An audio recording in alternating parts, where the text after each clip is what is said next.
Ternyata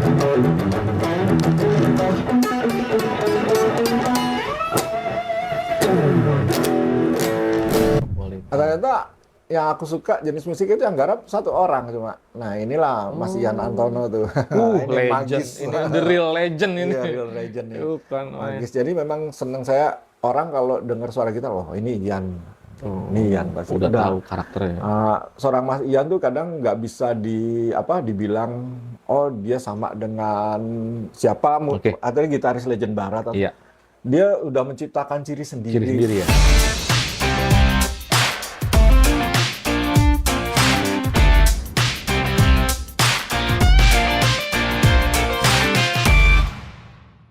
Halo Sobat Clickers, ketemu lagi di Ngorok, ngobrol santai bareng rocker. Nah, kali ini gue ada di bilangan Tangsel ya, luar biasa nih. Dan kali ini juga gue dapet narasumber yang luar biasa nih, salah satu gitaris legend rock era 80-90-an. Dulu sempet berkibar bareng bandnya itu Wizkid, kan masih tahu lah Wizkid ya gak? Yuk beri aplaus dulu buat Om Jaya Rock, Jaya Jaya Wizkid orang main, bukan main. Alhamdulillah, assalamualaikum. Waalaikumsalam. Gimana Om kabarnya? Wah baik, alhamdulillah. Alhamdulillah ya. Wah, ini sebelumnya saya ngucapin terima kasih nih. Ya, udah berkenan kita datangi, bukan mainnya. Mungkin banyak sobat-sobat clicker di sana yang kangen juga dengan musisi-musisi rock lawas ya kan. Nah, salah satunya ini Om Jaya ini kita datengin jauh-jauh dari Bekasi, bukan main, bukan. Top itu namanya, jauh-jauh ya. Luar biasa Om. Karena memang saat ini mungkin banyak yang kangen juga Om dengan musisi-musisi lawas kita itu seperti apa sih kabarnya, cerita-ceritanya gitu kan. Mungkin banyak yang nggak terekspos juga.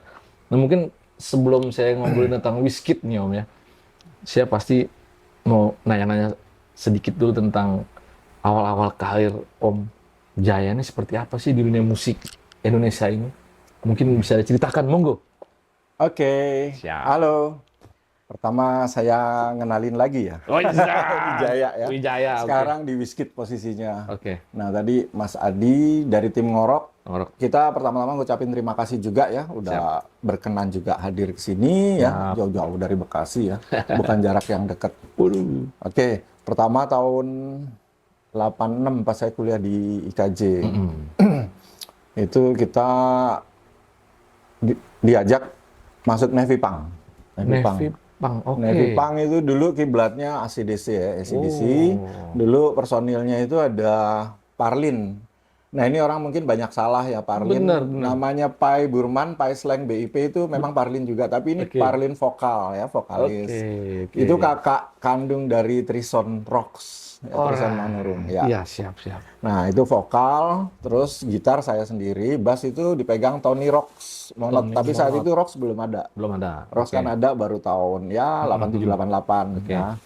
Tony, terus pada drum Jalu Pratidina itu IKJ, teman kuliah saya juga di IKJ. Nah setelah itu kami berkiprah cuma dari panggung ke panggung, zaman pasar seni, terus Priuk ya kampus. Setelah 1 tahun berlalu, kami manggung bareng Slang waktu itu.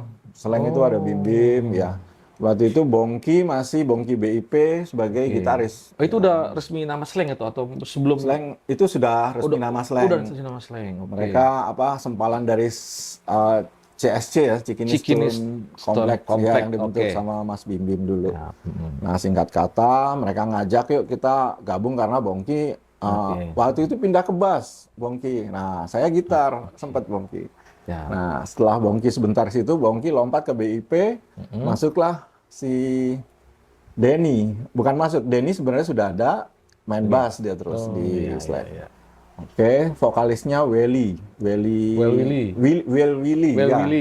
No Limits. Oke. Legend itu, legend. Mas Bim Bim lah udah. Terus setelah lama di situ, kami ini ada grup dulu sebelum cerita soal Rocks, ya kan? Ada hubungannya dengan Rocks ya. Ini ada grup namanya Skull dulu, cover Iron Maiden. Iron Maiden.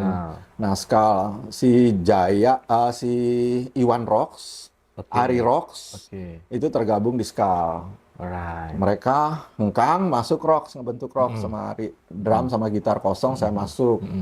Nah, udah gitu setelah dari Skal baru, karena mungkin teman-teman Wizkid saat itu tahu nih Skal juga cover Iron Maiden, sementara Wizkid juga cover Iron Maiden. Oh, samaan tuh ya. Ya. Oke. Oke lah, tahun 89 saya masuk Wizkid. Oh, iya. Sampai sekarang ya. Dulu ya ikut beberapa festival, salah satunya Lox Labor, kami dapat 3 gelar, juara 2, vokalis terbaik sama best performance. Setelah itu rekaman, percayalah, gadis kecil. Oke. Sampai sekarang. Luar biasa perjalanan ya. Iya, gitu deh kira-kira. Tapi Om Jaya ini berangkat belajar musik itu secara otodidak atau secara sekolah musik atau gimana? Oke, jadi dari sejak kelas 3 SD ya. Ya, ini ngomong masih kecil. Nah, itu otodidak dulu, diajari sama mama saya sama kakak laki-laki. Lingkungan musik buat di keluarga ya? Dulu mama itu bintang radio RRI di Solo, RRI Solo. Wow, ternyata keluarganya mamanya udah artis duluan ya. Artis zaman sebelum baby boomer ya, apa tuh? Oke. Wah, saya belum lahir. Iya, belum lahir semua. Belum menciptakan saya. Nah, terus setelah itu saya berpikir kok gini mentok ya, bisa kalau otodidak, tapi bukan mengecilkan arti autodidak ya, tapi tetap aja autodidak tetap bisa berkembang bagus, banyak contoh-contoh ya. Cuma saya berpikir saat itu saya khawatir mentok ya secara teori. Ini sambil ngerokok boleh ya? Silakan. Kita podcast, maaf ya teman-teman ya. Podcast ngorok santai. Maaf teman-teman ya, asem jadi kita ngerokok. Iya, saya juga ikut ah. Iya, silakan. Oke, siap. Sampai kelas 6 SD, kita lanjutin ya. Itu kebetulan mama juga udah, kamu pengen secara formal belajar, udah masuk klasik. Waktu itu ada YPPM di Cikini, Yayasan Pendidikan Pusat Musik ya. Saya masuk gitar dari kelas 6 SD. Terus pengajarnya Karol Tangyong ya. Karol itu gitaris klasik Indonesia tempo dulu. Udah sampai SMA. SMA itu lumayan deh, udah grade agak tinggi. Lulus SMA masuk IKJ, ngambil itu jurusan musik. Iya, jurusan musik. Jurusan musik. Cuma pas di IKJ saya rubah, ngambil perkusi, majornya gitar jadi minor karena kan udah lama juga ya belajar gitar. Jadi udah tetap belajar gitar tapi majornya lebih kepada itu. Ya, seperti itu pendidikan formalnya, Mas. Iya, berarti memang alhamdulillah Om Jaya ini besar di lingkungan musik ya. Jadi kebanyakan saat itu kan mungkin era-era 80 90 kan mungkin orang tua tuh pengen anaknya tuh jadi kerja apa, kantoran, jadi musisi apa sih gitu kan? Iya, dilematis memang. Bener kan? Karena mama sama papa dulu agak berbeda pandang. Berbeda pandang. Kalau mama pengennya anaknya jadi pemusik, kalau papa mungkin karena nggak salah juga, karena kekhawatiran ya. Bener. Terus kamu kuliah yang agak-agak ilmiah gitu. Terus saya masuk ya ekonomi, administrasi gitu, saya kuliah 2 saat itu. Oh, jadi sempat di luar non-musik, kuliah juga tuh? Iya. Di IKJ 2 tahun, terus saya ngambil kuliah lagi di manajemen. Berarti double gelar berarti. Double gelar. Oke. Nah, terus bicara, tadi kan sempat nyinggung masalah di slang itu ya. Itu gimana ceritanya Om Jaya ini bisa masuk ke slangnya itu seperti apa sih? Formasi berapa? Ya, formasi berapa? Nah ini juga banyak teman-teman juga ya, mungkin yang temenan sama aku ya di media sosial ya, khususnya Instagram. Mereka banyak yang nanya slang formasi berapa gitu ya. Ini kebetulan saya jelasin di sini bahwa sebenarnya saya di slang formasi kedua ya, karena tahun 86 ya, 86 formasi kedua. Formasi pertama itu Bongki masih gitaris seperti cerita saya tadi. Bongki masih gitaris, itu saya belum masuk, Denny dan sebagainya, pokok sempalan CSC tadi. Nah setelah itu kami main, waktu itu saya di Navy tadi, di Navy main di Bulungan. Main bareng slang, Navy, grup-grup saat itu ada Jetlayer ya, kemarin almarhum Mas Iwan Saferius juga main. Nah, udah gitu setelah selesai main itu Bim Bim ngadain kontak dengan saya, bahkan ke rumah ya bertandang. Ini si Bongki mau bla bla bla gitu ya. Ya udah, akhirnya mau nggak ikut ya, kita ikut lah. Seneng slang saat itu dari kampus-kampus juga sudah ada nama ya, saya seneng juga ya, saya terima main di slang setahun. Oh, seperti itu ya. Tapi masih cover. belum bawain lagu sendiri. Oh, selain itu belum Belum. punya lagu sendiri ya? Belum. Oke.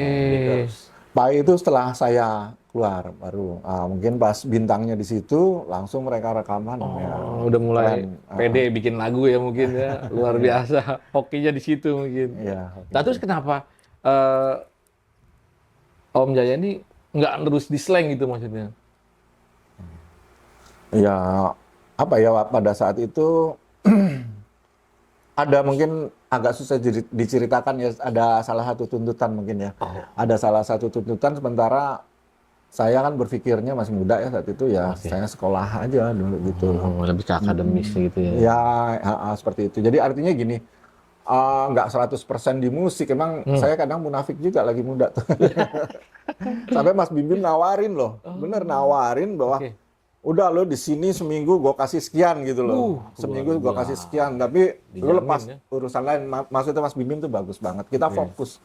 Toh contohnya udah dikasih sama Mas Bim Bim, sekarang kan mereka sukses udah kemana-mana udah gitu ya. Ya seperti itu. Gitu.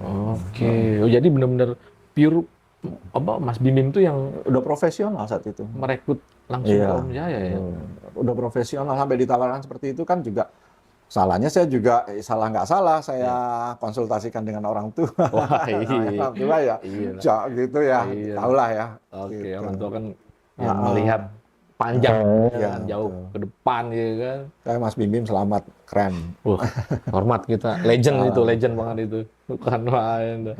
Nah, terus kalau berbicara gitar nih ya kan, pastikan nggak lepas namanya dari influence Om, ya kan. Mungkin Om Jaya ini ya banyak pastilah influence ya. Cuman mungkin salah satunya siapa sih yang menginfluence ke Om Jaya ini secara pribadinya? Wah, gua kayaknya lebih ke dia nih. Wah, gua jadi ke bawah sampai sekarang permainannya, ciri khasnya gitu kan. Oke, sampai perkembangan saat ini ya. Oke. Kalau di klasik sih ada banyak ya. Ini kalau bicara musik klasik karena saya sekarang agak lebih fokus lagi ke klasik ya. Balik lagi ke awal dari klasik ya. Zaman Sebastian Bach, terus Fernando Carulli. Ya, sekarang lagi malah di challenge buat Mozart ya seperti itu. Nah itu klasik ya, tapi terlalu kompleks. Nah kalau misalnya di elektrik ini lebih kepada saya dulu suka Mr. Big ya. Jadi saya lebih suka Paul Gilbert gitu ya. Terus kesininya ada dulu pecahan dari gitarisnya Ozzy Osbourne tuh Jackie Lee. Saya suka banget Badlands. Saya suka style bermainnya ya. Artinya cuek, dia still nggak terlalu ini pada kaidah-kaidah tertentu. Pokoknya colok, flat aja, main, lepas, nggak bohongin diri, mainnya bebas gitu, agak sedikit liar. Nah, saya senang Jackie Lee. Rock banget ya, lepas. Iya, hard rock. Kan main. Mungkin dua itu yang saya terbesar ya. Iya, saya suka. Yang mempengaruhi sampai sekarang ya. Oke, benar-benar. Nah, terus saya menanya nih kan, kalau tadi kan sempat di klasik dan elektrik, itu perbedaannya secara teknik apa aja sih, Om? Iya. Iya kan? Secara teknis ya, kalau saya kan berangkat dari klasik memang ya. Waktu kelas 6 SD itu lesnya klasik, terus sampai di IKJ itu klasik, sampai pelajarannya semua klasik ya, artinya dari kontrapung, terus harmoni macam-macam ya. Nah, yang sangat mendasar adalah kalau bermain klasik kita gini loh, kalau dulu zaman sekolah tuh angkatan boomer ada IPA, ada IPS ya, ada SOS, ada Paspal. Nah, kalau klasik itu kayak paspalnya gitu ya. Kira-kira gitu analoginya. Kalau misalnya rock itu sosnya lah, lebih bebas, nggak harus teoritis ngafalin rumus atau gimana. Kalau klasik tuh kaidahnya memang banyak. Dari sikap aja kita juga, maksudnya sikap bermain cara itu, bermain gitu ya, ada posisi. adabnya ya. Iya benar. Iya benar. Nah, kalau rock itu kita lebih bebas ya. Terus yang kedua, kalau saran saya sih sama berdasarkan pengalaman juga, kalau main rock juga, main rock, main apa, dasarnya tetap dari klasik. Walaupun blues penting. Ya blues kan bisa didapat mungkin otodidak juga, karena kan blues lebih kepada feeling ya. Tapi kalau klasik untuk fingering lebih teratur, lebih rapi gitu ya. Benar. Lebih rapi. Dasarnya tetap harus dari klasik. Itu paling bagus. Oke. Nah, terus adaptasi dari style bermain klasik ke elektrik itu berapa lama sih, Om? Kebetulan udah dari dulu ya, dari SMP udah suka musik rock. Oke. Jadinya walaupun kita ngerjain PR klasik gitu, tapi tetap gitaran rock juga tetap main gitar. Enggak terlalu berpengaruh. Kalau kiri malah membantu kok, klasik malah membantu. Fingering kirinya ya? Fingering. Oke. Cuma disiplin kanan aja. Kalau picking ya, kalau di musik-musik ya rock yang non klasik ya kita perlu picking, hybrid macam-macam. Tapi kalau di klasik kita harus disiplin seperti itu. Iya. Dan kalau tingkat kesulitannya seperti apa sih kalau untuk di klasik dan elektrik gitu? Ya sebenarnya semua ada kesulitannya ya. Oke. Berarti saya sampai saat ini kan saya nggak, ini kebetulan Mas Adi dan tim Ngorok ini datang ke sini itu saya sudah setengah tahun lebih nggak pegang gitar elektrik. Udah nggak megang ini nih ya? Jadi saya, tapi bukan gitar tetap saya pegang, tapi ini yang gitaris, gitar akustik, klasik. Jadi saya ngerasa kayaknya ada yang perlu saya kejar lagi. Ya alhamdulillah sampai sekarang masih semangat pegang gitar tuh minimal 3 jam sehari ya. Entah fingering, entah kita dalemin lagu baru gitu ya, seperti itu. Iya, seperti elektrik juga, seperti waktu-waktu lalu juga pasti pegang lah. Minim-minim 3 jam sehari, karena kebetulan sekarang kegiatannya cuma ngajar, berangkat siang gitu Mas. Jadi pagi bisa latihan. Seperti itu. Siap. Oke. Nah, ini sekarang kita mulai ngebahas tentang Wizkid nih. Nggak lepas dari nama besar Wizkid dong. Tadi kan udah sempet ngobrolin tentang pribadi. Stay tune, ya. Nah, ini sejarahnya bergabung dengan Wizkid itu seperti apa gitu. Mungkin Sobat Clickers banyak yang belum tahu karena kan. Mungkin masih inget seperti apa kan. Oke, baik. Wizkid itu saya gabung tahun 89, artinya udah ke Slank, ke Navy Punk dulu ya, ke Slank, terus ke dulu Skala ada. Skala itu ya grup bentukan Ari Rock almarhum ya, Ari Anwar, terus Iwan ya. Tony. Ya. Nah, itu dulu ada grup namanya Skala, itu covernya Iron Maiden, itu masih mereka. Saya sama Tony belum di Rocks. Tony sama saya di Navy ya. Belum. Nah, setelah mereka kumpul, Tony hengkang ke Rocks. Saya masuk Skala. Saya masuk Skala, itu covernya Iron Maiden 87 sampai 89. Ya vakum. Terus pada satu saat ada teman-teman mungkin dari mulut ke mulut ya, kita kalau komunitas itu kan pasti dekat ya. Mas Ayat sama Agil ini ke rumah. Saat itu saya sebelum ke rumah kami kenalan, mohon maaf.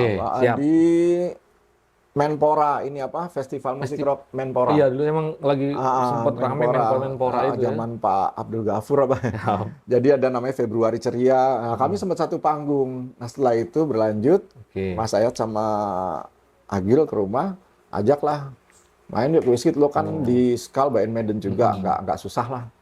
Melamar nih, katanya melamar, Islam melamar. Tahun 89 itu. Yang kebentuk Wizkid sih sebenarnya Acong ya. Dulu geng BMX ya, masih BMX gitu ya. Iya. Ngerok gitu. Alright. Iya, seperti itu. Seperti itu ceritanya ya, luar biasa. Jadi saat gabung itu memang belum bikin karya ya di Wizkid? Nggak lama sih, setelah itu kami tetap kampus ya, main tuh masih cover Maiden, tapi sambil Mas Ayat ini kreatif juga, dia sering nyiptain lirik. Waktu itu Hengki Supit belum masuk, 89 ya. Ini yang penting Hengki Supit belum masuk, vokalisnya Roy Rowata itu sama Kawanua juga ya. Nah, itu kreatif sama Mas Ayat bikin lirik, kami udah mulai bikin lagu. Ya sebenarnya sebelum single Percayalah, itu ada single, tapi waktu itu di perusahaan rekamannya Dedi Dores ya. Cerita Hari Esok. Ada single itu kemarin tahun 89. Bukan main ya. Tadi kan sempet saya dengar juga nih, Wizkid kan tuh sempet sebelum setelah punya album ya sempet kolaborasi sama Chris sama siapa? Yunisara ya, bukan? Sebelum album. Sebenarnya sama Yuni sama Chris Dayanti itu karena camp kami di Persada tuh, Menteng Dalam Persujo yang tahu Jakarta Selatan, daerah Tebet sekitar ya. Jadi itu memang cuma beda gang aja dengan Yunisara. Kalau acara 17-an kan Wizkid sering main 17-an juga dulu. Jadi bintang tamu nih. Iya. Jadi ngiringin Mbak Yunisara dulu nyanyi lagu-lagu Mandarin macam-macam. Nggak main lagu rock tuh? Begitu Wizkidnya main setelah Mbak Yuni turun ya. Oh, tutup main balik rock. lah. Wah, luar biasa emang. Iya. Ternyata Seperti itu. multi genre juga. Bukan multi genre, maruk. Maruk. Yang penting cuan katanya. Iya, betul, cuan. Iya kan? Nah, terus kalau bicara di Wizkid ini untuk proses pengharapan lagu atau Penggarapan. ya musiknya atau aransemennya itu workshopnya seperti apa sih? Apa lebih banyak jamming bareng atau masing-masing udah punya lagu nih bawa kita garap seperti apa itu? Ya mungkin seperti kebanyakan grup rock di Indonesia, seperti ada beberapa orang yang memang kreatif ya, sering menumpahkan pengalaman atau jadi sering nulis lagu ya. Itu Mas Ayat sering nulis lagu. Ya yang lain juga nulis, bukan berarti enggak ya. Kami juga sering nulis, tapi memang persentase terbesar tuh penulisan lagu Mas Ayat. Nah, adapun mengenai penggarapan, musik, aransemen itu biasanya workshop ya. Kami latihan, kami workshopin dulu. Nah, kalau detail biasanya udah di studio rekaman, ya, kayak interlude macam-macam itu udah di studio biasanya. Nah, jadi ya seperti itu. Oke. Nah, mungkin kalau berbicara dunia rekaman ya, dulu dan sekarang itu perbedaan apa sih yang Om Jaya rasakan tuh? Ya, digital dan analog itu seperti apa sih perbedaannya gitu? Iya. Nah, ini sebenarnya permasalahan semuanya nih kayak gini. Makanya kami di challenge nih, bersyukur oleh Ngorok nih. Iya, siap. Jadi sekaligus menumpahkan permasalahan yang dialami oleh sebagian besar musisi Dikeluarkan dah 90-an, boomer. Kalau dulu zaman pita ya, pita, terus jadi kita lebih banyak kesempatan untuk lebih berkreasi, artinya untuk menuju ke jenjang itu juga bukan tanpa tantangan ya. Kalau Wizkid kan berangkatnya dari festival. Jadi ada grup yang berangkatnya dari panggung ke panggung bermain, tapi tidak ikut festival. Terus bahkan ada juga ya tergantung hokinya ya Mas ya. Ada juga yang belum pernah apa-apa tapi langsung rekaman bisa juga melejit ya. Gitu banyak ya. Jadi kalau kami dari festival benar-benar ditempa bantu sampai ya seperti itulah. Matang di panggung misalkan. Matang di panggung. Nah, dulu zaman pita permasalahannya nggak untuk menuju dunia rekaman sulitnya cuma di teknis prosesnya. Prosesnya.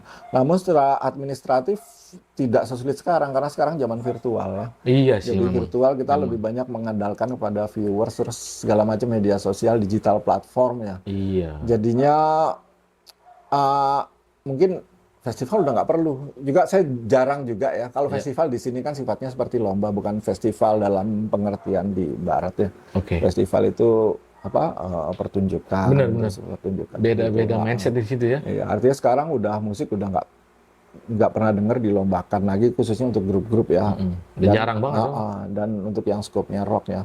Jadi memang betul-betul harus artinya juga mengekang idealis ya. Idealis karena harus easy listening, harus benar-benar ini sulitnya. Nah, itu saya sulit sampai sekarang. Membuat suatu karya yang benar-benar easy listening mudah kan, nanti mudah orang denger bisa ngikutin juga ya seperti itu. Iya. Nah, di zaman virtual itu aja sih sulitnya. Tantangannya seperti itu. Karena memang kalau saya lihat sendiri sudah terlalu banyak variatifnya gitu loh ya kan dunia sekarang kan. Mungkin kalau kayak dulu kan ya nggak terlalu banyak juga mungkin ya kan yang bisa naik ke dunia rekaman. Ya betul. Iya kan, karena memang nggak mudah juga saya bilang nggak mudah juga. Bener kan? Kalau sekarang kan rekaman bikin sendiri jadi. Iya kan? Dalam proses lebih mudah kalau sekarang.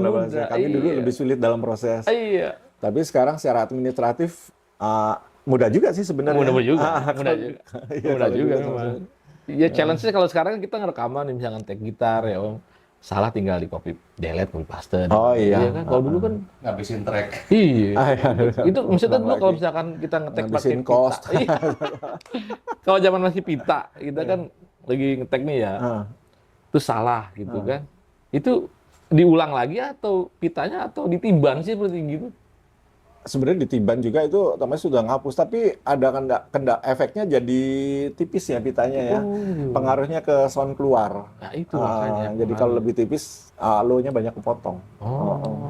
Nah itu memang yang dihindari juga, makanya dulu kalau rekaman kan kami kebetulan Wizkid ya dalam hal ini dipegang Mas Yanantono waktu rekaman single dan album itu. Jadi memang sudah dijadwal. Lo bisa nggak satu lagu 3 jadwal gitu. Satu lagu 3 jadwal, ya kita kali aja satu album 10 lagu dikali ya 30 jadwal, itu belum termasuk miskin sama segala macam.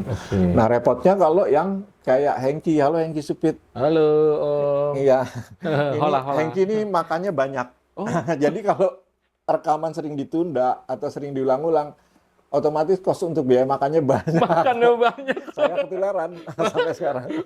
Jadi agak melar gitu ya. Iya, dari sisi kos lebih naik ya gitu aja. Itu intermezzo ya. Iya, apaan namanya. Oh, seperti itu. Iya, Oke. seperti itu. Oke. Nah, terus kalau bicara di Wizkid tadi kan, Om Jaya ini berapa albumnya? Di Wizkid ya? Iya. Di Wizkid sebenarnya single Rumah Api Percayalah, album Gadis Kecil satu. Nah, itu tahun 94 ya, ke 95. 96 saya masih itu ngerjakan teman-teman ya, saya juga Langgam Cinta. Oke. Tapi vokalisnya sudah bukan Hengky, Hengky sudah ke Belanda. Sudah berangkat ke Belanda. Langgam Cinta itu ya kurang lebih aku ngerjain sekitar 6 lagu lah. 6 lagu dari 10 lagu itu. Nah setelah itu mungkin ya karena itu tadi background seperti aku ini, jadi saat itu kerja. Tapi teman-teman jalan terus. Untuk ngisi kosongan Ari Doeng masuk. Ari Doeng Oceano masuk gitar ya. Oke, iya. Ari Doeng. Ya seperti itu kira-kira. Oke. Nah kan kayak kalau saya lihat band itu kan Om ya. Band itu kan memang yang paling jadi menonjol tuh vokalis ya kan? Vokalis ya kan? Nah saat Om Hengky itu ternyata tiba-tiba memutuskan untuk hengkang gitu kan. Itu di internnya Wizkid itu gimana sih? Maksudnya apa mengurangi spiritnya atau wah kayaknya udah vokalis udah nggak ada nih gimana, itu biasanya kan pengaruh ke intern band gitu kan. Ya, boleh sebelum jelasin biar nggak emosi minum dulu ya. Emosi. Ini saya mau promo sebentar nih. Ini kita ada namanya Benzano. Ini kita disupport teman-teman saya yang memproduksinya di Bekasi ini. Thank you Benzano. Iya Benzano, tapi saya coba rasain dulu ya. Oke, siap mau. Seperti apa rasanya? Rasanya kayak madu kayaknya nih. Segar. Wah, luar biasa. Asik segar, langsung hilang emosinya. Enak emosi. Waduh, berat ini emosi ini. Ya, monggo. Tadi ini jelasin soal internal yang vokalis ya. Iya. Tidak dipungkiri memang semua band lah seperti Wizkid juga. Iya. Memang frontliner itu seorang vokalis ya. Iya. Dalam hal ini Hengky Supit. Nah, manakala kita menyelesaikan rekaman album, ada itulah artinya Bung Hengky juga ini cerita lama loh Heng. Iya. Ini kita cuma ini aja refresh, nostalgia. Refresh aja. Oke. Jadi waktu itu juga solo ya, ada solo dengan Logis Record. Logis Record. Kalau kami kan BMG. BMG beda label ya. Bengkel Musik Gong. Oke. Nah, pada saat yang bersamaan itu memang teman-teman tidak bisa dipungkiri secara moral juga sempat ya. Kita cinta banget sama Hengky. Beneran Heng. Luar biasa. Cinta banget. I love you Heng. I love you Om. Jadi agak sedih. Iya, pasti. Jadi memang otomatis berimbas pada penjadwalan live atau tour atau seperti itu ya. Karena mungkin ada kalanya mungkin bertabrakan atau seperti itu. Nah, setelah akhirnya teman-teman mutusin ya sudah Hengky ke Belanda ya setelah solo di sini terus memutuskan untuk ganti vokal waktu itu ada Benny, artinya bukan ganti ngisi kosong, kami izin juga dengan Hengky Supit ya ada Benny yang almarhum juga Benny Bon Jovi dulunya backgroundnya. Ngeri Bon Jovi. Ya kami jalan dengan Benny. Tapi memang sosok Hengky memang Kalau saya pribadi ngakuin lah ya, memang nggak bisa dilepaskan gitu lah. Artinya daya tarik tersendiri lah. Ya, selain ya memang kami juga solid ya secara grup, tapi memang sosok vokalis Hengky Supit ini memang top karena dia kan juga dapat best vokalis ya waktu festival. Suaranya keren banget ya emang. Sekarang bicara pas album solo Hengky Supit itu memang saya juga merasakan manfaat juga sebenarnya sih ya. Tapi tanpa mengecilkan arti Biscuit ya kita sering beberapa kali diajak turnya, artinya live-nya ke kampus-kampus gitu ya untuk sekedar ngiringin lo Heng, ngiringin Hengky Supit. Ya dapatlah cuan juga. Cuan juga. Bahkan itu berlanjut sampai ke sini-sini beberapa tahun terakhir. Mungkin Mas Ayat juga akhirnya suka diajak ke Palu ya, live-nya Hengky Supit Solo ya seperti itu ya. Masih ada. Artinya tetap ada manfaat juga. Pastilah insya Allah. Nah terus kan mungkin saat itu ya nih kalau berbicara band, pergantian vokalis gitu kan. Itu responnya seperti apa sih audiens atau sebutan Biscuit apa sih fansnya? Weezer. Weezer. Serem. Nah, Weezer. Agak lucu loh. Nah itu responnya itu seperti apa sih? Maksudnya apa bisa menerima atau wah udah bukan Hengky Supit nih gitu kan? Mungkin ya seperti Om tahu apa gitu mungkin. Banyak dari teman-teman, saya juga aku mau ngucapin terima kasih sama teman-teman Weezer yang masih setia ya. Mungkin dari beberapa teman-teman banyak yang nggak tahu ya. Pas sampai sekarang jadi tetap plug Biscuit itu Hengky Supit gitu. Jadi sebenarnya manakala Hengky hijrah ke Belanda, itu Biscuit sempat ngeluarin album ya.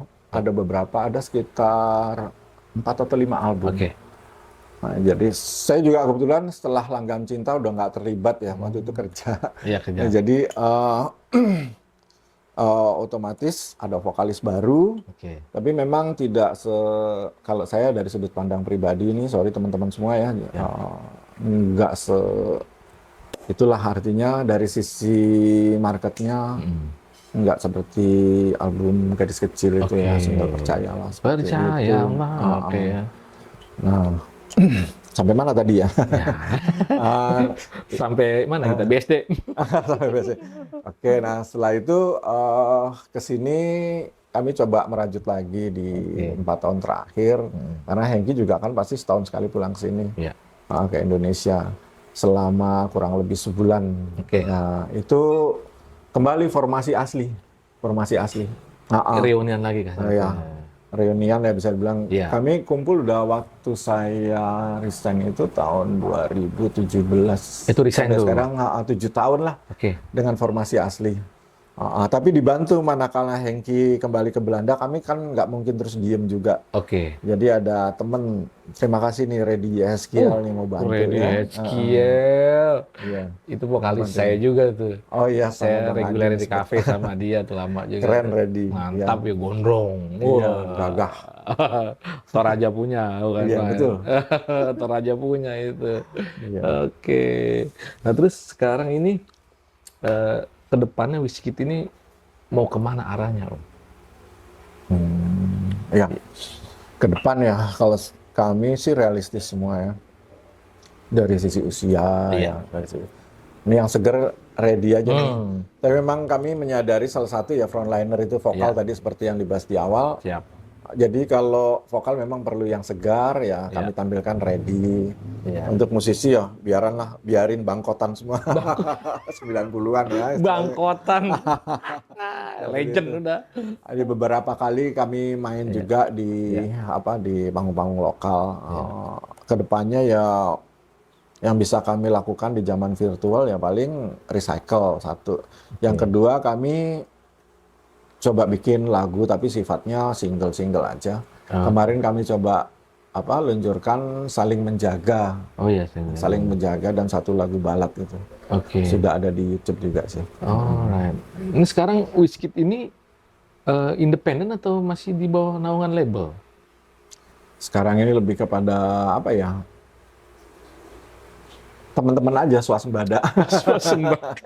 Iya, jadi nggak ada manajemen yang resmi yang ngurusin. Tapi kami teman-teman bikin buat admin ya dikatakan ya, manajemen ya Oke. seperti itu ya, seperti manajemen, tapi bukan siapa-siapa, masih Masih di antara teman-teman juga. kita-kita aja Untuk gitu. mengelola digital platform segala macam gitu. Jadi lebih banyak melibatkan keluarga sebenarnya. Oh. Ada putrinya Mas Ayat juga bantu untuk media sosialnya. Lebih hemat juga sih. Lebih hemat. Lebih hemat. Kalau kita meng-hire seseorang kan, Iya. biaya lagi. Manakala job juga nggak ada ya. Iya. Iya, Tapi emang perlu Om zaman sekarang ya kalau saya akuin. Itulah bedanya, maksudnya kan sekarang zamannya udah teknologi ya, Iya, ya kan Om. Mungkin memang perlu orang-orang di belakang layar ini yang memang melek itu semua itu dunia medsos dan lain-lain itu, untuk biar bergerak itu Jangan lebih- gaptek ya. Nah, gitu ya. itu Iya, betul. benar. Kadang kan sekarang musisi-musisi sekarang yang maksudnya yang udah alawas ya, nggak mau mengikuti tren itu kebanyakan. Itu kan Iya. perkembangan lah ya. Nah itu kami alami juga ya. Jadi memang melibatkan keluarga, ada sisi positif seperti tadi untuk menghandle media sosial dan sebagainya. Oke. Nah satu hal lagi, referensi. Jadi kadang-kadang teman-teman kalau mentok kok balik-baliknya musiknya jadul gitu ya. Jadi kami kebetulan putra-putrinya kayak Mas Ayat itu yang menghandle medsos itu, dia juga punya background vokal ya. Terus Acong juga, putrinya juga suaranya bagus ya, artinya main musik juga. Nah saya juga ada putra-putri ya, dua-duanya main musik. Jadi artinya gini, kita bisa minta referensi dari mereka. Benar-benar. Mereka juga punya akun, punya jadi akun musik ya. Jadi mereka yang kadang-kadang, bukan kadang-kadang, seringkali membantu ini loh ya. Musik kayak gini yang dibutuhin ini sekarang kayak gini, jangan kayak gitu lagi. Itu udah old fashion kayak gitu, seperti itu. Udah ketinggalan zaman kan. Iya, udah ketinggalan zaman. Old school. Old Old school, school betul. banget itu. Ya, seperti itu, zaman tahun jebot ya jangan lagi. Ya kira-kira gitulah. Iya. Tapi kan nggak lucu juga misalkan Wizkid jadi tiba-tiba main lagu ambiar, kan nggak lucu juga kan. Iya. Tapi artinya karakternya, maksudnya kan kalau Wizkid sebenarnya hard rock ya. Hard rock. Jadi hard rocknya nggak hilang lah. Benar, rootsnya harus ada itu. Iya, Ya kan? Luar biasa emang. Nah, kalau saya berbicara tadi keluarga nih Om ya. Kayak tadi sempat ada Om Ayat, Om Acong, putra-putrinya kan diarahin ke musik ya kan. Nah, kalau untuk seorang Om Jaya ini saya mau tanya nih, seperti apa sih dunia musik sekarang itu loh? Maksudnya untuk jadi musisi itu seperti apa sih? Maksudnya biar bisa Pesan-pesannya. ya biar bisa bertahan di dunia musik itu, maksudnya nggak cuma lu ngeband dong atau seperti apa gitu kan, apa harus lu belajar secara akademis musiknya atau seperti apa sih gitu kan. Iya, oke. Jadi sebenarnya kalau menurut aku ya, Ya. yang dirubah pola berpikirnya sebenarnya. Jadi pola berpikir. Kalau dulu kan kita lebih kepada perjuangan sih, prosesnya ya. Oke. Kita latihan, terus apa. Terus kita dulu kan nggak berpikir soal hoki. Kadang kalau dulu kan bagusnya sih sebenarnya kita berkompetisi gitu. Oke. Jadi hasilnya nggak ngebohongin upaya yang kita lakuin. Nah, kalau zaman virtual ini bukan saya membandingkan dengan musisi sekarang, tapi kebanyakan kita orientasinya, saya lihat pengalaman anak saya, kadang anak-anak kita viewersnya jauh lebih banyak. Oh iya, jauh. Follower juga lebih banyak. Iya, follower juga banyak. Nah, kadang lebih bikin karyanya hati-hati dalam pengertian memperhatikan hal-hal seperti teknis ya. Iya. Teknis, beat, tempo. Kalau dulu kan misalnya beat hard rock, kalau sekarang Banyak variasi. ya seperti itu. Oke. Ya dia itu contoh teknis. Oke. Terus yang kedua bikin liriknya mereka lebih kreatif, lebih nggak pada hal-hal yang sifatnya serius, terus puitis gitu. Iya. Kalau puitis dibilang lebay kalau sekarang. Jadi lebay. udah bahasanya gamblang aja ya gitu langsung. Bahasa Gitu, harian aja mungkin ya. Terus kalau dulu orientasi menyanyi ini sejauh yang kami tahu ya. Iya. Zaman boomer itu kalau vokalis tuh senang suara tinggi.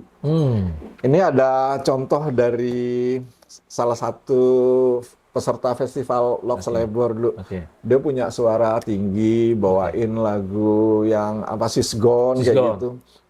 Ini temen juga nih. Begitu kebablasan, begitu dia mau manggung, dia Assalamualaikum, digituin. Jadi ini bukan berniat anu ya, tapi artinya sebagai contoh anu aja. Oke. Iya. Nanti di-cut aja. Dikata nggak Khawatir. apa. Pokoknya rock and roll terus. Ya, Bukan, jadi mereka artinya masih menonjolkan sisi itu. Nah, kalau sekarang malah suara terlalu tinggi. Iya. Kalau saya lihat anak-anak kami ya malah nggak begitu populer ya, nggak begitu. Nah, sekarang lebih kepada ngelaguinya cengkok ya bahasanya. Cengkok. Terus suara medium aja tapi tebel gitu, nggak tipis seperti itu mungkin. Oh, iya trennya udah beda. Trennya udah beda. Udah beda memang. Udah nggak kayak dulu lagi harus ya melengking-melengking kan. Melengking-melengking. Nah, terus kalau saya mau nanya sekarang nih. Ya kan Om Jaya ini kan memang lama di dunia rock ya. Ya kan, orang taunya kan gitaris rock gitu kan. Rock man, rock and roll kan. Iya. Nah, saya mau nanya nih, tanggapan Om Jaya ini sekarang ini dunia musik rock ini seperti apa sih gitu kan? Dan kira-kira masih relevan nggak sih untuk berkarya di musik rock gitu? Di luar Mau berkarir gitu. ya berkarir untuk musik kan, kita ngeband bikin lagu rock nih. Sekarang mau berkarir. Ini Musisi rock gimana? berdasarkan pengalaman Om Jaya nih, pasti kan banyak suka dukanya atau seperti apa buat pengalaman sobat-sobat clicker ini. Iya. Musik rock sih nggak apa-apa rock, tapi rocknya adalah rock udah mengalami perkembangan kan kalau sekarang ya. Oke. Artinya rock udah bukan rock seperti hard rock zaman dulu. Iya. Saya kira sih masih relevan ya. Oke. Cuma memang kayak grup-grup yang masih eksis ya sampai sekarang di zaman kami, tapi sekarang masih eksis ya, kita bisa ngasih contoh nama-namanya ya. Boleh dong. Ada Sheila on Seven. Sheila, alright. Ada Dewa udah pasti. Udah ya. pasti Dewa. Udah kita nggak usah disangsikan lagi. Artinya apa? Seperti Sheila backgroundnya saya kira mungkin bukan musik pop rock yang dibawakan ya seperti sekarang ya, ada unsur popnya lebih kental ya. Lebih kental. Tapi background berangkatnya pasti dari musik rock juga. Iya. Dewa pun dia kalau kita dengar sepintas memang ada idealis, tapi nggak idealis banget. Artinya nilai marketnya masih ada ya. Kalau saya pikir kalau sekarang untuk bawain ya mesti jeli apa? Nggak, misalnya rock ya oke, tapi nggak hingar-bingarnya kita nggak bisa samakan dengan yang di barat sana ya. Masih ada isi listeningnya seperti itu. Saya kira masih menjanjikan juga. Namun kembali lagi pada sistem publis atau marketingnya. Benar. Secara virtual lebih diutamain kalau sekarang pinter mainin itu. Tadi seperti Mas Adi bilang. Medsos ya? Iya, seperti itu. Memang. Bagaimana cara jaring follower yang banyak, viewers banyak seperti itu. Iya, bikin konten-konten yang unik lah ya, biar lebih game. Cuma kan kalau ngeliat rock legend bikin unik-unik, kayaknya gimana gitu kan? Jadi lucu-lucuan kan nggak gimana gitu kan? Iya kan? Oke, sekarang kalau di Wizkid ya kan sempet kemarin sempet dunia musik lagi rame Om ya. Ini kita nggak apa-apa lah, nyenggol-nyenggol dikit ya nggak. Masalah royalti ya kan, masalah pencipta lagu dan lain-lain itu kan sempet rame tuh, ya kan. Nah ini di Wizkid ini sistemnya dulu dengan label tuh seperti apa sih Om? Jual putus kah atau tetap royalti tetap berjalan kah atau gimana itu? Kalau dengan BMG ya dulu ya, dulu kontrak ya, jadi jual putus ya, artinya ini lo gue kontrak sekian, dengan nilai sekian, jadi udah nggak bicara terus kan. Putus terus di tengah perjalanan toh pada saat Solo Hengki juga berjalan, kita udah kontrak udah nggak ini, jadi royalti nggak. Albumnya 1 juta kopi. Ya betul. Bagian nggak tuh? Iya seperti itu, karena terus BMG melepas pada saat itu juga. Ya, seperti itu. Jual putus berarti ya? Jual putus ya, oke. Tapi itu, maaf, saya sambung lagi, Mas Ayat itu berinisiatif, dia masuk Papri, bahkan sekarang jadi pengurus, artinya lebih terproteksi ya. lagu-lagu ciptaan, misalnya jadi anggotanya minimal punya 3 lagu yang udah direkam seperti itu. Nah, jadi untuk pengurusan itu biasanya Mas Ayat saya juga nggak terlalu paham ya. Oke. Dan terus kalau kalau saya mau nanya nih ya selama di karir di Wizkid ini nih, Om Jaya ini udah menghasilkan apa aja gitu secara finansial atau yang paling banyak menghasilkan kenang-kenangan dan nostalgia. Itu yang mahal. Iya, Itu yang mahal. itu sebenarnya. Itu yang mahal di luar itu. Tapi nggak bisa dipungkiri pada saat itu menopang sih ya, menopang biaya hidup ya segala macam ya, seperti itu. Saya memang jadi satu-satunya tumpuan ya sebelum kami memutuskan untuk berkarir di lain bidang. Menopang lah. Ya. Karena kalau saya melihat ya agak miris juga kalau sekarang saya lihat. Saya beberapa kali podcast ke musisi-musisi legend ya kan, hidupnya tuh ya prihatin kalau saya bilang kan. Mungkin faktornya itu mungkin karena bisa jadi terlalu idealis atau gimana, saya nggak tahu juga itu. Itu kan mungkin dari Om Jaya ini mungkin punya sudut pandang yang seperti apa sih untuk musisi-musisi era dulu gitu loh. Iya. Mungkin bisa sharing juga ya di sini. Walaupun saya juga mungkin miris juga, tapi dari sisi mana ya kadang-kadang suka berbeda-beda ya. Tapi minimal ya kalau saya syukur sekarang udah agak-agak cukup-cukup aja gitu. Cuma manakala dari awal kita start sebenarnya kalau saya dari sebelum masuk Wizkid pun jadi musisi. Musisi bidangnya kan nggak cuma main band, rekaman, macam-macam. Guru musik pun musisi juga. Itu artinya profesi musik ya. Jadi memang dari awal semenjak belajar klasik, saya udah jadi guru musik aja. Lebih artinya untuk ajak ya, kesinambungan ya, continual gitu lebih. Kan kalau dulu walaupun kita masih main di Wizkid, main di band-band rock, saya juga kadang suka nyuri-nyuri waktu ngajar privat sebenarnya Mas. Ngajar privat ke rumah-rumah gitu ya. Ya terus berlanjut oriented itu nggak hilang ya, syukur sampai sekarang.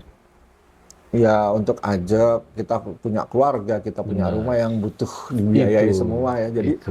Jadi saya sekarang alhamdulillah udah lama juga ngajar di salah satu lembaga musik ya. Tapi klasik ya. Ini nih. Tapi ya cukup menunjang lah. Ini mungkin bisa dikasih tahu nih di lembaga musik apa nih sekarang. Mungkin nanti kan Sobat Clicker yang deket-deket daerah BSD ya. Di BSD bisa belajar langsung nih dengan maestronya nih. Maestro nih. Mas Jawa. Kebenaran aku sekarang ngajar di salah satu lembaga sekolah musik Allegro ya. Allegro itu punya perorangan sih, tapi dia berdirinya sih sejak 2009, aku ngajar 2012. Pada saat itu sih masih ngantoran, tapi aku udah ngajar di sana. Dia lokasinya di ITC BSD ya. ITC BSD. Ya. Kalau teman-teman lihat ada BSD Junction, itu kan satu gedung sebenarnya dengan ITC BSD ya, gampang dicari kok di lobi utama. Di bawah ya, seperti itu. Tapi belajarnya jangan berharap belajar rock aja ya, tapi memang ada juga pelajaran itu. Jadi di sana kalau gitar kita bicara gitar klasik. Aku lebih banyak murid klasik. Yang kedua non klasik ini ada rock, bisa pop, bisa fingerstyle. Ya seperti itu. Ya, hobi ya, belajar hobi gitu ya. Ya, banyak juga kok siswanya di sana. Luar biasa, alhamdulillah ya. Jadi kalau saat lagi nggak ngejob manggung nih tetap masih ngajar, ngeband juga jatuhnya, main musik juga. Luar biasa. Nah, kalau bicara gitar nih, ya kan kita udah pasti nggak lepas dari gitar lah ya, gitaris kok ya. Udah pernah di-endorse apa aja, Om? Ini pertanyaan yang sulit dijawab karena nggak pernah di-endorse apa-apa. Bukan main dah. Aduh. Nah, tuh ya, ini mungkin barangkali nih ada brand-brand atau distributor yang mau mengendorse Om Jaya, langsung aja di kontak langsung ya, bisa langsung ke seperti Om Jaya. minuman sehat ini. Minuman sehat ini. Brand apa? Benzano. ya. Iya kan? Keren nih, boleh di endorse. Tenang tadi kirim. Oke. Karena kan zaman now nih kalau bisa Ya. kita bilang zaman now nih Om. Kalau gue bicara endorse ya. Sekarang sebuah brand itu nggak cuma mengandalkan nama besar kalau saya lihat ya. Jadi sekarang berpatokannya kalau saya bisa lihat seberapa banyak sih follower lu? Gitu. Iya, Gitu. betul. Ya kan? Padahal dia nggak punya band, nggak punya karya, tapi kok dia bisa dapat endorse banyak gitu kan. Dia cuma memaintain itu tadi tuh. Instagram, YouTube. Tiba-tiba dia follower banyak, terus rutin bikin video gitu kan. Iya. Tahu-tahu dia endorse banyak yang mengendorse gitu kan. Nah itu kadang saya, aduh kok begini gitu ya. Iya, ada salah satu kenalan saya juga, siap. temannya murid, dia masalah mengendorse nih. Nah, Dia cuma bikin lagu Upin dan Ipin Upin ya. dan Ipin. Masuk ke TikTok lagunya begini. Oke. Yang gitu. Oke. Nah, itu cuman berapa detik paling di TikTok, tapi gila. Viewersnya Itu sampai viewer. jutaan. Itu Dan dia. sekarang udah bisa ngasih uang ke papanya. Seperti itu tiap bulan gitu. Nah, itu dia Nah, makanya. itu salah satu contoh itu memaintainnya itu. Maintenance-nya itu benar ya kan? Karena saya perhatiin seperti itu, ya kan? Banyak ya, Indonesia ini kan luas banget, rakyatnya banyak banget kan? Gampang banget mencari follower itu. Tinggal gimana caranya ya. Itu bikin gimmick-gimmick aja yang seru gitu kan. Mungkin kalau Om Jaya mungkin udah agak udah males dia kan, udah sibuk kan ya kan. Udah ngajar untuk bikin konten udah agak kurang kan ya. Iya, betul. Pasti kan mengalami fase itu kan. Mungkin lebih ke anaknya mungkin nanti ini diarahkan atau dibebasin aja. Ya, kebetulan ternyata saya pas udah tua gini sama orientednya paradigmanya sama dengan papa saya. Oke. Jadi anak saya didik musik dari SD sampai SMK. Ini anak cowok ya, yang Ibanez ini sampai. Namanya Ibanez bro. Iya, yang cowok Ibanez, Ibanez. yang cewek Marshall. Waduh, Marshall jadi gitar dan ampli kan. Amplifier, ya. Ya, namanya musik bener. Ya, itu saya didik termasuk Marshall juga dari SD sampai SMA. Banes bahkan konservatori SMK, Sekolah Menengah Kejuruan Musik di BSD juga. Nah, terus begitu perguruan tinggi, saya minta dia sekolah di ilmiah IT akhirnya sekolah IT. Tapi menunjang, saya bilang sama dia, ini menunjang kamu kalau bikin musik. Dia kebetulan produktif juga sih, jadi suka garap-garap. Itu benar. Bahkan sama temennya, ya syukur alhamdulillah menghasilkan juga dia, seperti itu. Selain nemenin saya ngajar di Allegro. Udah ngajar juga? Udah ngajar. Wah, Dari luar biasa. kelas 3 SMA dia sudah ada murid di Allegro. Wah, luar biasa. Ngajar biola. Oke. Berarti istilah kata udah berhasil meregenerasi, kan luar biasa, salut ini. Wah, karena jarang-jarang bapaknya musisi, anak menjadi musisi. Terus yang cewek ngajar piano. Marshall di Allegro, dia piano. Biola dan piano, dua-duanya ngajar? Yang cewek piano aja, jadi spesifiknya piano. Kalau Banes, majornya dia ngajar biola, tapi dia punya murid gitar juga. Klasik juga di Allegro. Berarti berhasil kalau saya bisa nilai yang menurunkan bakat. Ya yang penting bisa menikmati aja sih, terus syukur aja sih sebenarnya. Punya uang jajan sendiri. Iya, betul, itu dia. Itu. Dia bantu-bantu juga tuh bayar wifi bulanan. Wah, luar biasa. Salut, bukan main salut. Coba nanya Bro Ibanez ya kalau nonton nih. Tolong dong ayahnya di maintenance untuk biar lebih up lagi. Iya, bikin konten ayahnya dong. Tapi minimal hari ini udah dapat semangat nih ayahnya, Nes. Udah tim Ngorok udah datang. Artinya kan ini buat teman-teman 90-an boomer nih, kalau tim Ngorok udah datang, percaya, yakin kalian akan bersemangat dan akan lebih terus berkarya.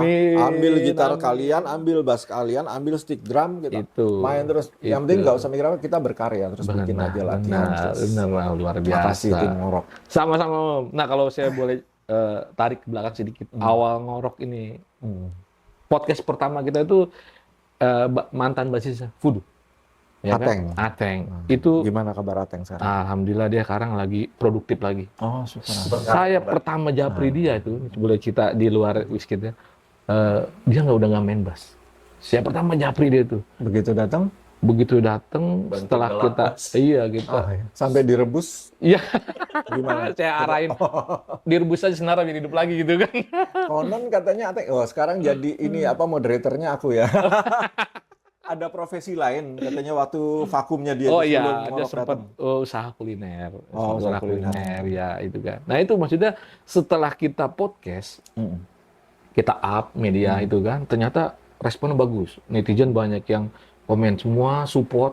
Akhirnya sekarang Om Ateng itu berkarya lagi, bikin lagu lagi, bikin musik instrumental. Salut. Sekarang lagi viral dia di Indomusikgram dia. Love you full.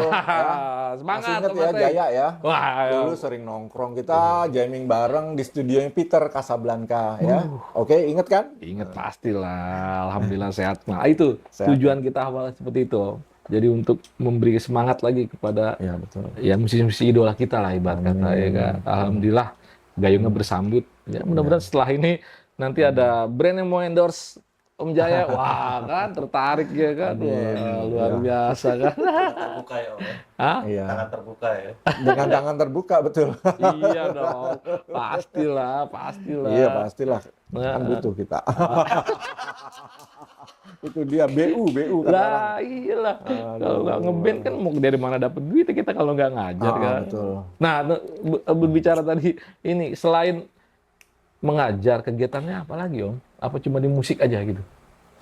Ya akhirnya sekarang jadi Nggak kerja lagi udah? Enggak, udah kan aku resign 2017. Oke. Nah, itu 2000 kurun berapa ya? Kurun 9 berapa? 97 lah. 96 sampai 2017 itu Oke. bidangnya bukan nggak ada musik-musiknya, public relation, finance kayak gitu. Nah, tapi gue nggak pernah lepas kalau udah di rumah ya urusannya musik. Karena juga dalam kurun itu kan juga masih di Wizkid juga, masih latihan. Kadang main di kafe kayak Mas Hadi juga. Reguler di juga. Kencana Cafe tuh Casablanca tuh ada dulu XL, gedung XL kayak gitu. Berarti ngulik-ngulik Terus main juga di ya? Iya. Ngulik-ngulik lagu Sama lain. all ya? round juga. Waduh, ngeri orang, aduh pusing. Seperti itu. Ya artinya alhamdulillah nggak pernah putus lah kegiatan musiknya. Cuma pas setelah 2017 lebih ngegas lagi. Seperti klasik itu mulai harus ini lagi gitu ya.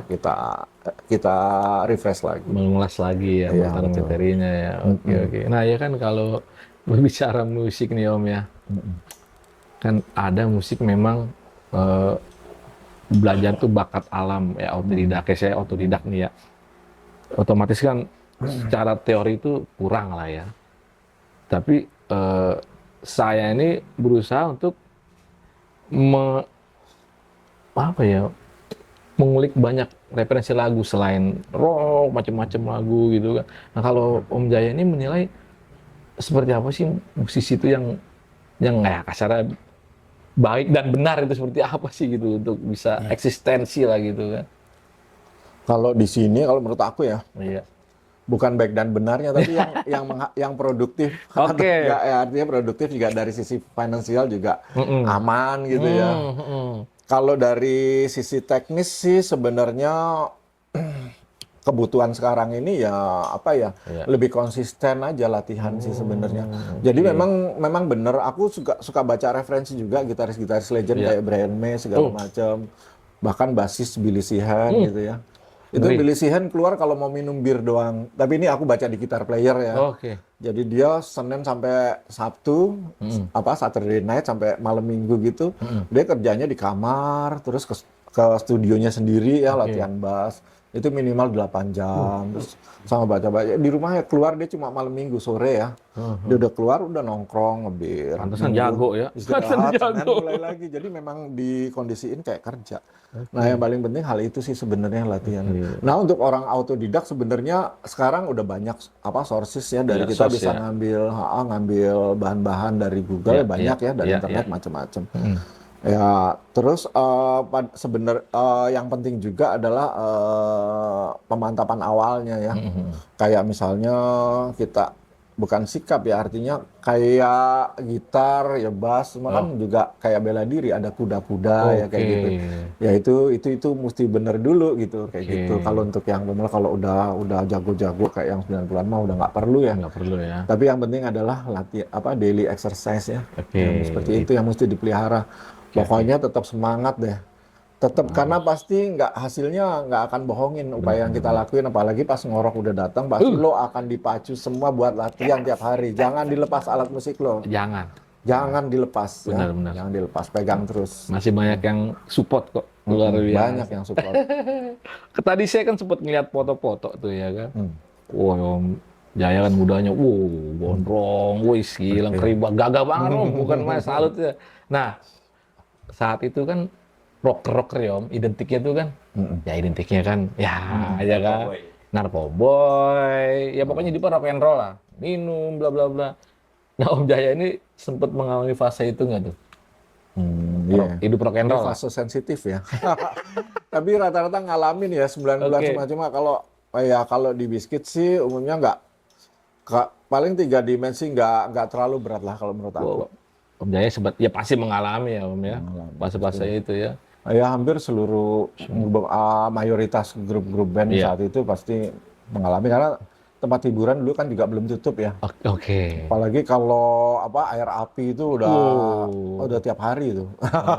Tiap hari. Tapi maksudnya saat manggung itu pada saat manggung enggak. Kita jauh. Tapi kalau minuman kan sebenarnya kita kan makainya dikit, cuman buat anget perut aja sih. Tapi kalau yang jenis lain udah enggak. Apalagi waktu itu yang pegang Mas Ian ya, jadi enggak.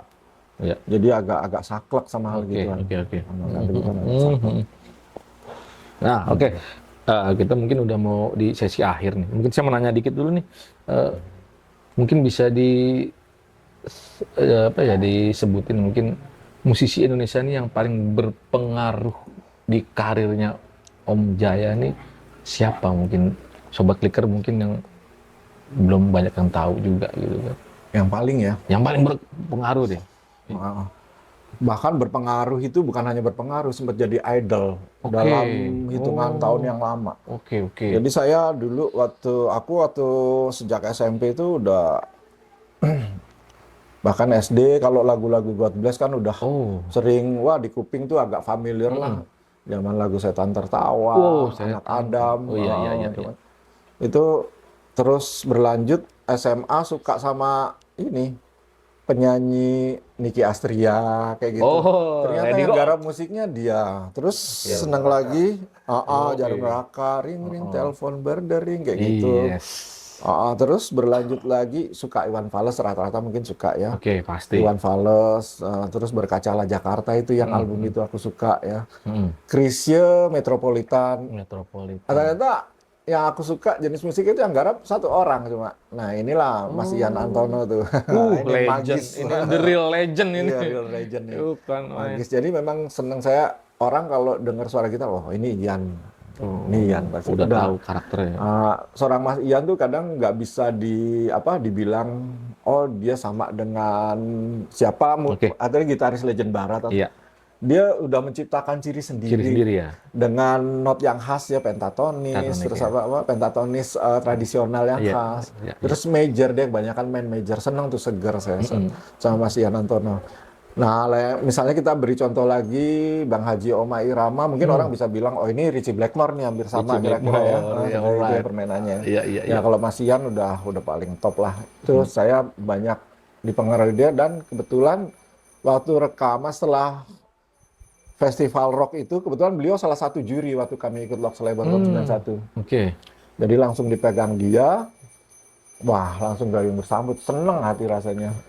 Hampir tiap hari kan. Saya juga nginep di rumahnya sebulan ya.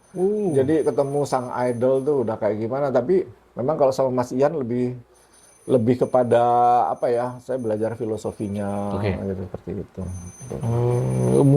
Mungkin ada yang didengar seorang Om Ian itu bisa meng-hire Wizkid itu kriterianya apa sih mungkin saat itu? Ganteng-ganteng. Iya bener apa? Ganteng-ganteng sih emang. Whisky tuh ganteng-ganteng mudanya. Karena masih Sekarang ganteng. hancur. Serius sih ganteng-ganteng. Sekarang hancur semua. Oh dulu Mas Ian ya.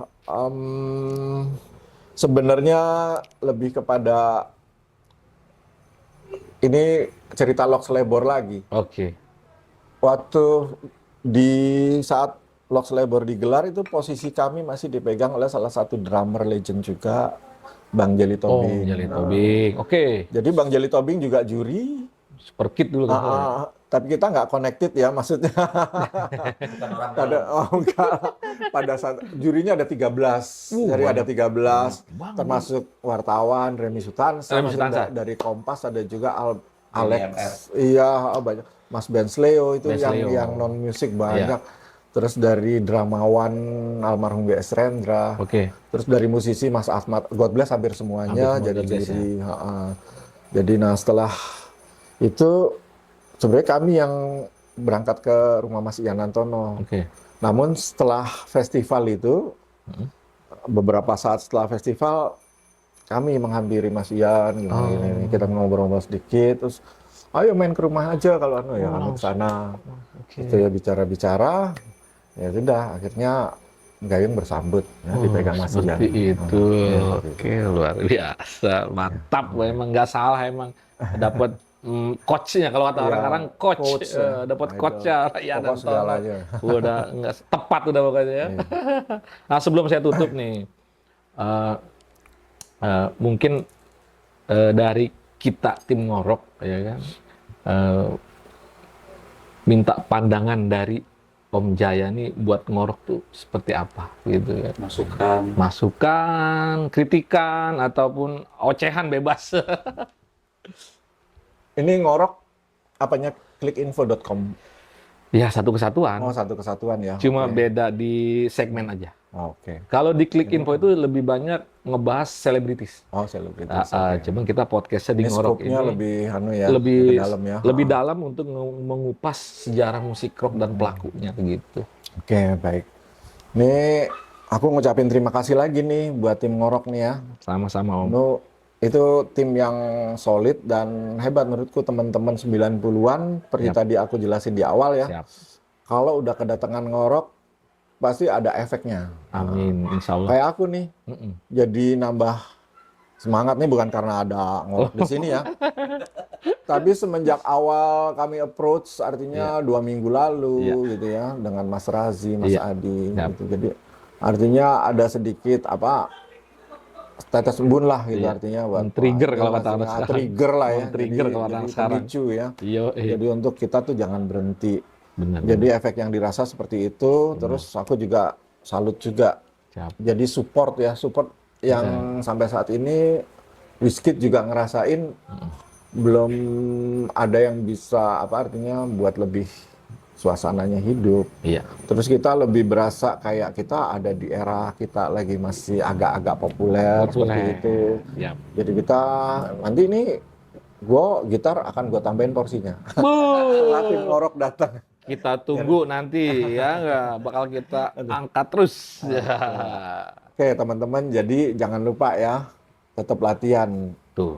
Sebelum tim Ngorok datang nanti akan bertambah ya. Iya, Pas udah datang tambah lagi. Jadi banyak mensupport. Terima kasih banget. Alhamdulillah. Udah nularin semangatnya yang meningkat. Semangat terus pokoknya buat para idola kita, legend semua nih. Nah sebelum saya tutup juga kita punya quiz seperti biasanya Om. Nanti dari Jangan susah-susah ya. Oh enggak, paling masalah matematika doang.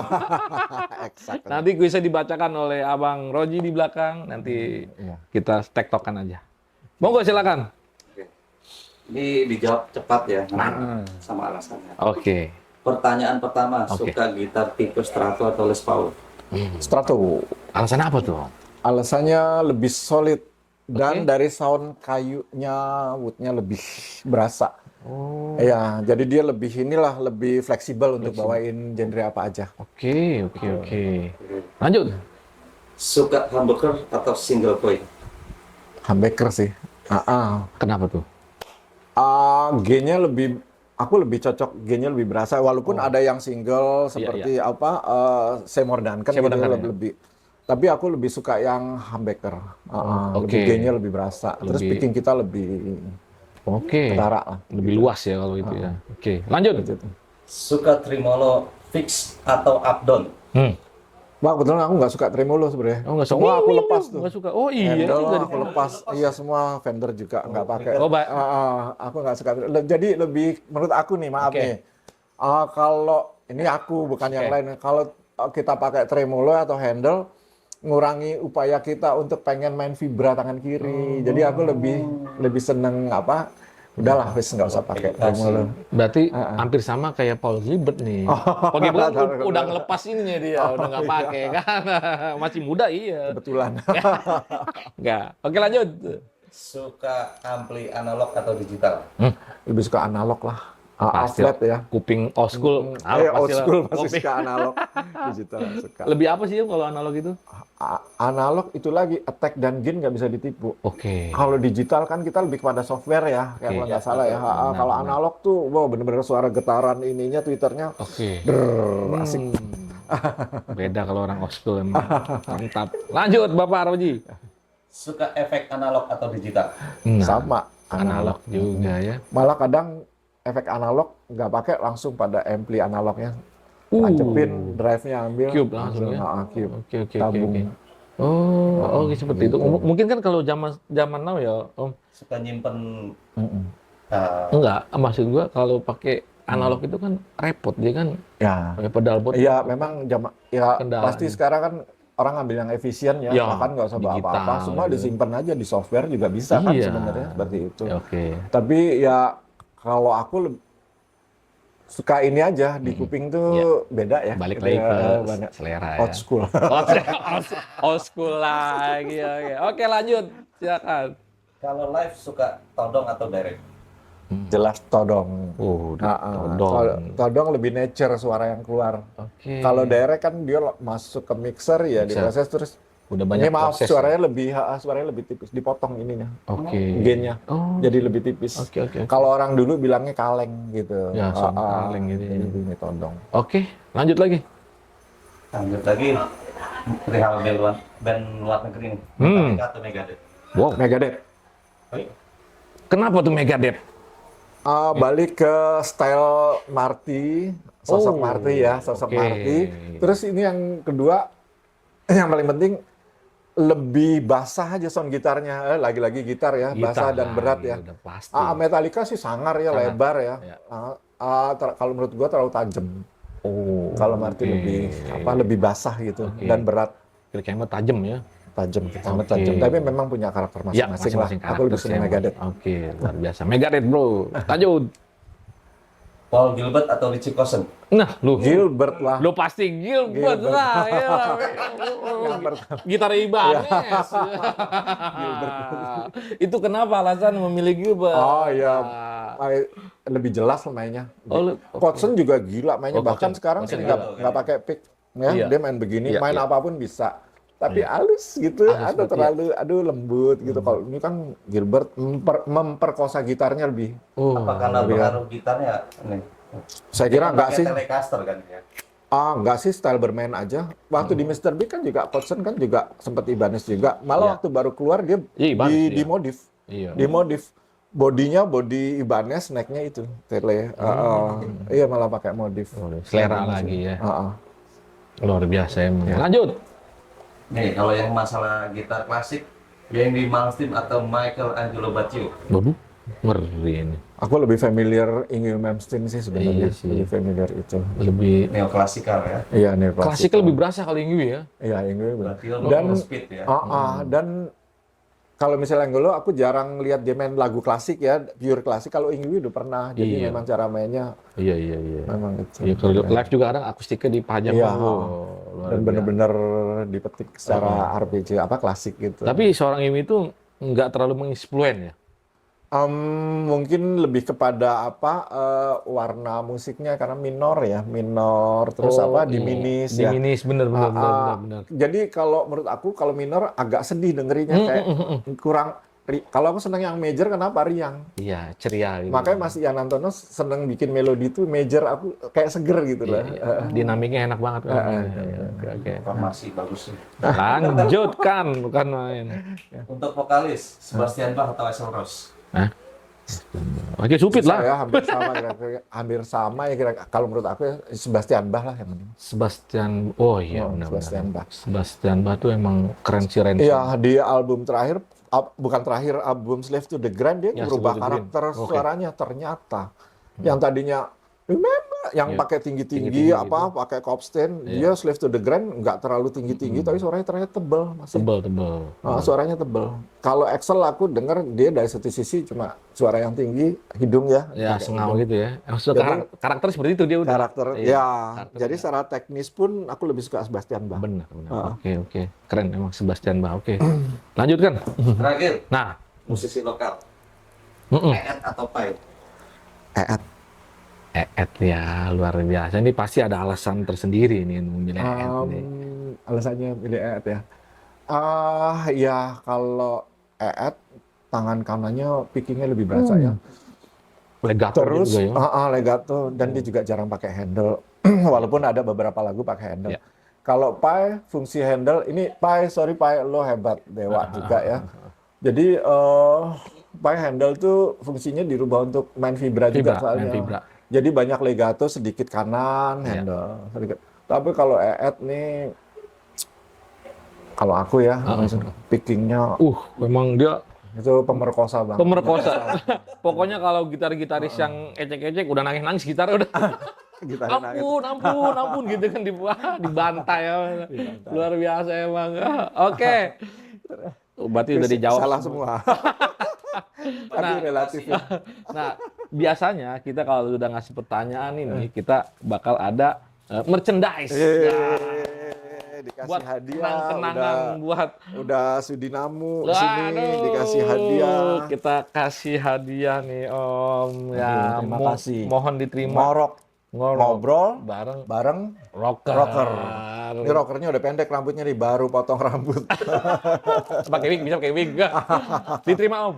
Oke, terima kasih banget. Keren nih. Ukurannya pas nanti. Oke, terima kasih banget. Siap, sama-sama Om. Mungkin nanti kalau pas lagi Tetap bikin jaya konten ngorok ya. dipakai. Ngorok tetap jaya, eksis terus ya. Amin. Mantap. Luar biasa. Kayak Oke, lagi terima kasih. Diterima.